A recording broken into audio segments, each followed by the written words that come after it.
السلام علیکم ورحمۃ اللہ وبرکاتہ۔ اعوذ باللہ من الشیطان الرجیم، بسم اللہ الرحمن الرحیم۔ رب اشرح لی صدری ویسر لی امری واحلل عقدۃ من لسانی یفقہوا قولی۔ ربی زدنی علما، اے رب میرے علم میں اضافہ فرما۔ سورہ بقرہ ایپیسوڈ 49، آیت نمبر 257 سے 258۔ أَلَمْ تَرَ إِلَى الَّذِي حَاجَّ إِبْرَاهِيمَ فِي رَبِّهِ أَنْ آتَاهُ اللَّهُ الْمُلْكَ إِذْ قَالَ إِبْرَاهِيمُ رَبِّيَ الَّذِي يُحْيِي وَيُمِيتُ قَالَ أَنَا أُحْيِي وَأُمِيتُ قال إبراهيم فإن الله يأتي بالشمس من المشرق فأتي بها من المغرب فبهت الذي كفر والله لا يهدي القوم الظالمين۔ کیا تو نے اسے نہیں دیکھا جو سلطنت پا کر ابراہیم علیہ السلام سے اس کے رب کے بارے میں جھگڑ رہا تھا؟ جب حضرت ابراہیم علیہ السلام نے کہا میرا رب تو وہ ہے جو جلاتا اور مارتا ہے، وہ کہنے لگا میں بھی جلاتا اور مارتا ہوں۔ حضرت ابراہیم علیہ السلام نے کہا کہ اللہ تعالیٰ سورج کو مشرق کی طرف سے لے آتا ہے، تو اسے مغرب کی جانب سے لے آ۔ اب تو وہ بنجارہ گیا اور اللہ تعالیٰ ظالموں کو ہدایت نہیں دیتا۔ Have you not considered the one who argued with Ibrahim about his Lord merrily, because Allah had given him kingship, when Ibrahim said, My Lord is the one who gives life and causes death. He said, I give life and cause death. Abraham said, Indeed, Allah brings up the sun from the east, so bring it up from the west. So the disbelievers were overwhelmed by astonishment, and Allah does not guide the wrongdoing people. أو كالذي مر على قرية وهي خاوية على عروشها قال أنى يحيي هذه الله بعد موتها فأماته الله 100 عام ثم بعثه قال كم لبثت قال لبثت يوما أو بعد يوم قال بل لبثت 100 عام فانظر إلى طعامك وشرابك لم يتسنه فانظر إلى حمارك ولنجعلك آية للناس وانظر إلى العظام كيف ننشزها ثم نكسوها لحما فلما تبين له قال أعلم أن الله على كل شيء قدير۔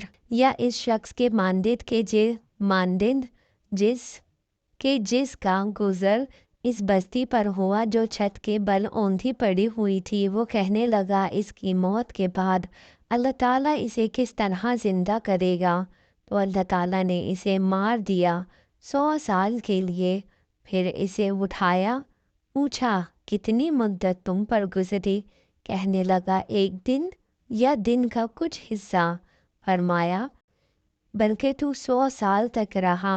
پھر اب تو اپنے کھانے پینے کو دیکھ کے بالکل خراب نہیں ہوا، اور اپنے گدھے کو بھی دیکھ، ہم تجھے لوگوں کے لیے ایک نشانی بناتے ہیں، تو دیکھ کہ ہم ہڈیوں کو کس طرح اٹھاتے ہیں، پھر ان پر گوشت چڑھاتے ہیں۔ جب یہ سب ظاہر ہو چکا تو کہنے لگا میں جانتا ہوں کہ اللہ تعالیٰ ہر چیز پر قادر ہے۔ Consider such an example as the one who passed by our township, which had fallen into ruin. He said, How will Allah bring this to life after its death? So Allah caused him to die for 100 years. Then he revived him. He said, How long have you remained? The man said, I have remained a day or part of a day. He said, rather, you have remained 100 years. Look at your food and your drink. It has not changed with time. And look at your donkey, and we will make you a sign for the people. And look at the bones of this donkey, how we rise them. یہ بابل کا بادشاہ نمرود تھا جو خدائی کا بھی دعویدار تھا. اس نے جو دعویٰ کیا کہ میں زندگی اور موت دیتا ہوں، اس کا مطلب یہ تھا کہ بادشاہ ہونے کی وجہ سے جس کو چاہوں موت کے گھاٹ اتار دوں اور جس کو چاہوں موت کا مستحق ہونے کے باوجود معاف کر کے آزاد کر دوں اور اس طرح اسے زندگی دے دوں. ظاہر ہے کہ اس کا جواب قطعی طور پر غیر متعلق تھا، اس لیے کہ گفتگو زندگی اور موت کے اسباب سے نہیں، ان کی تخلیق سے ہو رہی تھی.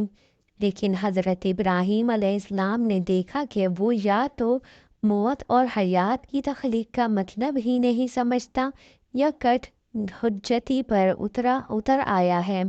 اس لیے انہوں نے ایک ایسی بات فرمائی جس کا اس کے پاس کوئی جواب نہ تھا، مگر لاجواب ہو کر حق کو قبول کرنے کے بجائے اس نے حضرت ابراہیم علیہ السلام کو قید کیا، پھر آگ میں ڈالنے کا حکم دیا، جس کا ذکر قرآن کریم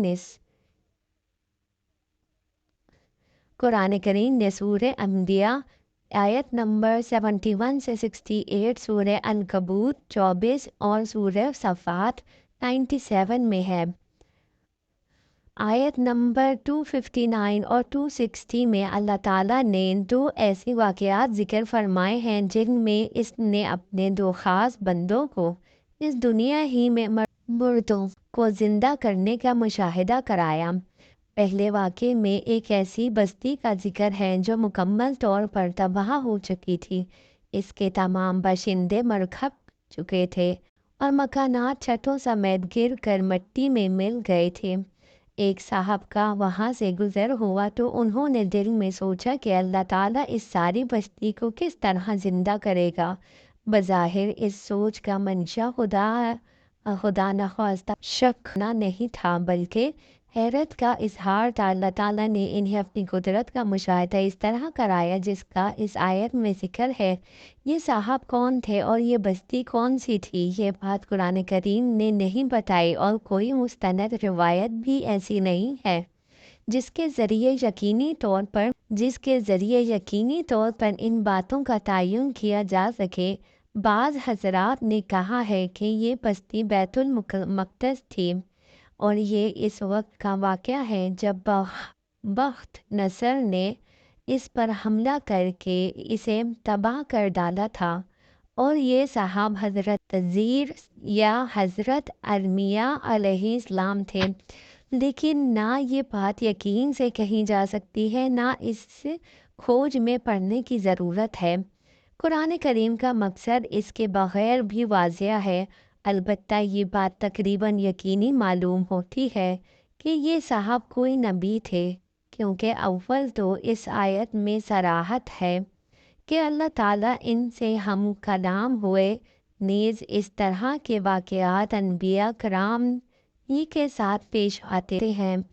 تو جناب یہ تھی ہماری آج کی تلاوت اور اس کی آیات کی ٹرانسلیشن اور اس کا ترجمہ اور اس کی تفسیر. اگر آپ کو میری ویڈیو پسند آئے تو اس کے لیے مجھے لائک کریں، شیئر کریں اور سبسکرائب کریں.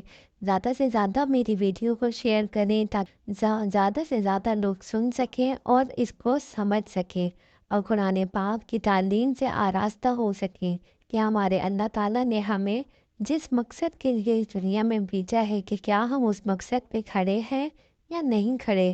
یہ ہماری کوشش ہونی چاہیے کہ ہمیں اچھے اور بہترین کاموں میں اللہ تعالیٰ ڈالے. انشاءاللہ نیکسٹ ویڈیو میں انشاءاللہ آپ سے ملاقات ہوگی ایک نئے سبق کے ساتھ، ایک نئی آیات کے ساتھ، جس میں ہم آگے دیکھیں گے ہماری کیا تلاوت ہوتی ہے، اس کا ترجمہ اور اس کی تفسیر بھی کریں گے انشاءاللہ تعالیٰ. جب تک کے لیے اللہ حافظ.